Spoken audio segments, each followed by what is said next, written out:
Here we have a problem on indices. We have to find the value of this expression if x is equal to 4. Okay, so to find the value of this expression, first let us simplify this expression and then we can substitute x is equal to 4. Okay, 2x to the power of 1 by 2 times 3x to the power of minus 1. Let's simplify this expression first. So 2 times 3 is 6. Okay, now I am going to multiply x power 1 by 2 and x power minus 1. Here we multiply two terms with the same base. According to one of the laws of exponents, if you multiply two terms with the same base, what you need to do is you have to take the base once and you have to add the exponents, the two exponents, 1 by 2 and minus 1. Here the base is x, here the base is x, so we multiply two terms with the same base. So I take the base once and I added the two exponents here. Okay, let's continue with the next step.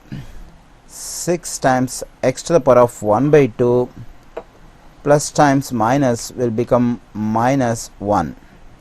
Okay, let's simplify 1 by 2 minus 1. Here I subtract the integer 1 from the fraction 1 by 2. Okay, to do this subtraction, what I am going to do is I am going to multiply this denominator 2 by this integer 1. Once this multiplication is done, we have to take this denominator 2 in common. That is 1 minus 2 times 1 is 2 divided by 2. So this which is equal to minus 1 by 2. So 6x to the power of 1 by 2 minus 1 is equal to minus 1 by 2. So we can replace this 1 by 2 minus 1 by minus 1 by 2.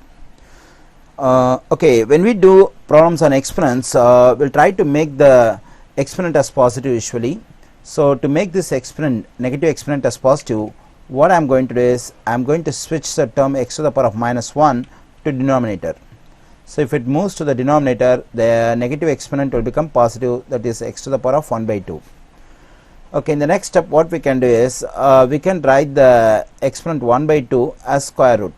So 6 divided by square root of x. Okay, that's all the simplification we can do. In the next step what we can do is we can substitute the value of x, that is 4, given in the question. So 6 divided by square root of 4. So 6 divided by the value of square root of 4 is 2 and 6 divided by 2 is equal to 3.